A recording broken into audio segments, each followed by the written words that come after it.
Salam dalam kasih Kristus, Ibu Bapak, Saudara yang terkasih. Kembali lagi dalam Resapi, Renungan Singkat Pemelihara Iman GKI Klasis Bojonegoro. Pada hari ini kita akan bersama merenungkan satu tema, atas kehendak Tuhan. Kita akan membaca satu bagian firman Tuhan dari 1 Raja-Raja pasal 18. Saya akan bacakan untuk kita ayat yang ke-15 dan 16.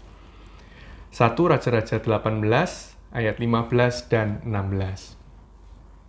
Jawab Elia, "Demi Tuhan semesta alam yang hidup, yang kulayani, sesungguhnya hari ini juga aku akan memperlihatkan diri kepadanya." Lalu pergilah Obaja menemui Ahab dan memberitahukan hal itu kepadanya, kemudian Ahab pergi menemui Elia. Ibu Bapak Saudara, ketika saya membaca bagian firman Tuhan ini, saya menjadi teringat bahwa yang menjalani kegiatan atau hidup sesuai dengan kehendak Tuhan itu bukan hanya Elia. Ada sebuah kisah tentang seorang penenun yang dituliskan oleh Anthony de Mello.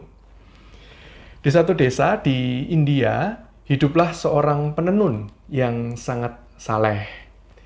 Sepanjang hari ia mengucapkan nama Allah dan secara diam-diam orang percaya juga kepadanya. Setiap kali hasil tenunannya sudah cukup banyak, ia pergi ke pasar untuk menjualnya. Kalau di pasar ia ditanya mengenai harga sehelai kain, ia menjawabnya begini, "Atas kehendak Rama," maksudnya Tuhan, "harga benang 35 sen, ongkos kerja 10 sen, keuntungan atas kehendak Rama 4 sen. Jadi atas kehendak Rama harga kain 49 sen. Nah, orang begitu percaya kepadanya, pada kesalehannya, sehingga mereka tidak pernah tawar-menawar dengannya. Mereka membayar saja harga yang dimintanya atau disebutkan oleh ia, tanpa menawar. Nah, penenun itu mempunyai kebiasaan. Setelah ia berjualan, maka pada malam hari ia pergi ke kuil, di mana ia hidup, tinggal di desanya itu. Ia datang ke kuil untuk memuji nama Allah, memuliakan nama Allah. Dan pada suatu malam, sebagaimana biasanya ia datang ke kuil dan ia sedang mengidungkan pujian, tiba-tiba datang segerombol perampok masuk. Nah, mereka membutuhkan seorang untuk membawakan barang-barang hasil curian mereka. Maka mereka berkata, "Mari ikut kami," kepada si penenun itu. Nah, tanpa melawan, si penenun yang saleh itu nggak bisa bicara apa-apa, ia mengikuti saja para pencuri itu membawa barang-barang curian di atas kepalanya. Gitu ya. Namun karena ia yang membawa semua barang hasil rampokan itu, ia kemudian berjalan paling lambat. Dan ketika polisi datang, ialah yang tidak bisa lari. Sementara para perampok itu dengan mudahnya lari begitu saja. Dan ia, dalam waktu singkat, ia ditangkap oleh polisi yang menyusul mereka. Dan ia pun ditangkap dan dimasukkan ke dalam penjara. Pagi berikutnya, penenun yang saleh ini dihadapkan pada hakim dan didakwa merampok. Nah, ketika hakim menanyakan kepadanya, "Apa yang akan Anda katakan, saudara terdakwa?" Nah, ia menjawab, "Yang mulia, atas kehendak Rama, tadi malam saya selesai makan malam. Atas kehendak Rama, saya pergi ke kuil untuk menyanyikan pujian baginya. Ketika itu, atas kehendak Rama, segerombolan perampok masuk dan atas kehendak Rama meminta saya untuk membawakan barang-barang mereka. Mereka menumpangkan barang rampokan mereka yang begitu berat di atas kepala saya dan menggeret saya, maka saya tidak bisa tidak berjalan mengikuti mereka. Sehingga ketika polisi mengejar, atas kehendak Rama dengan mudah saya ditangkap. Lalu atas kehendak Rama saya ditahan dan dimasukkan ke dalam penjara, dan pagi ini saya berdiri di hadapan Yang Mulia atas kehendak Rama." Segera setelah ia usai berkata-kata, sang hakim berkata pada polisi, "Sudah, biarkan orang ini pergi. Jelas ia tidak waras." Maka bebaslah ia dan tiba di rumah. Ketika ditanya mengenai apa yang telah terjadi, penenun Saleh itu berkata, atas kehendak Rama saya baru saja ditahan dan diadili di pengadilan. Dan atas kehendak Rama saya dibebaskan. Saudara-saudara yang terkasih, kisah ini mengajarkan kepada kita bahwa sejatinya hidup kita ini memang terjadi atas kehendak Tuhan.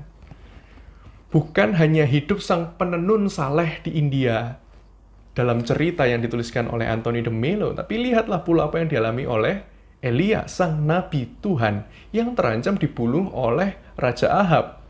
Dan juga apa yang terjadi pada Obadja, sang kepala istana Ahab. Di dalam segala kemungkinan mereka akan dibunuh oleh Ahab, ataupun juga istri Ahab, si Isabel, tapi atas kehendak Tuhan. Dan keteguhan iman, baik Elia maupun Obadja yang disebutkan juga di bagian awal dari pasal 18 itu sebagai orang yang takut akan Tuhan. Mereka dibebaskan oleh Tuhan dari kemungkinan untuk dibunuh oleh Ahab. Melalui Obadja, Elia berjumpa dengan Ahab, di mana akhirnya juga terjadi kesepakatan antara Ahab dan Elia untuk mengumpulkan seluruh umat Israel bersama-sama dengan 400 orang Nabi Baal di Gunung Karmel. Dan di sanalah Tuhan mendemonstrasikan kuasanya melalui Elia, nabinya. Dan melalui peristiwa di Gunung Karmel itu, umat Israel pun kembali bertobat dan kembali mempercayakan hidup kepada Tuhan Allah Yahweh atau Adonai. Oleh sebab itu, saat ada orang-orang di sekitar kita yang berhadapan dengan himpitan atau tekanan, lalu mereka memilih mencari aman dan melakukan kompromi karena lebih takut kepada manusia ketimbang kepada Tuhan, lebih takut kehilangan posisi atau jabatan ketimbang takut pada Tuhan, lebih takut kehilangan fasilitas atau popularitas ketimbang takut kepada Tuhan, maka kita jangan menjadi sama dengan mereka. Mari kita kembali mengingat bahwa kita hidup atas kehendak Tuhan. Maka mari kita jalani hidup dalam kebenaran dan tanggung jawab kepada Tuhan dan sesama. Manakala kita bekerja, manakala kita menyelesaikan studi kita, lalu kemudian kita melakukan satu kesalahan, maka bersedialah mengakuinya. Nyatakan yang benar. Bila kita melihat ada sesuatu yang salah, ada sesuatu yang tidak benar, maka beranilah untuk juga menyatakan mana yang harusnya dikerjakan, mana yang benar yang harus dilakukan. Lakukanlah semuanya itu atas kehendak Tuhan. Dan biarlah Tuhan memampukan kita semua. Amin. Mari kita berdoa. Ya Allah Bapa kami, Sang Pencipta, Sang Pemelihara, dan Penyelamat kami. Kami berdoa, kami bersyukur karena Engkau kembali mengingatkan kami, Tuhan, bahwa hidup kami ini semua terjadi atas kehendak-Mu. Dan biarlah kami senantiasa menjalani hidup juga dalam kehendak-Mu. Tolong kami dan berikan kami keberanian untuk tetap hidup dalam kebenaran firman-Mu. Dan berikan kami satu sikap yang sungguh-sungguh percaya bahwa Tuhan terus menolong dan menyertai kami melakukan yang benar. Dalam nama Tuhan kami, Yesus Kristus, kami berdoa. Amin.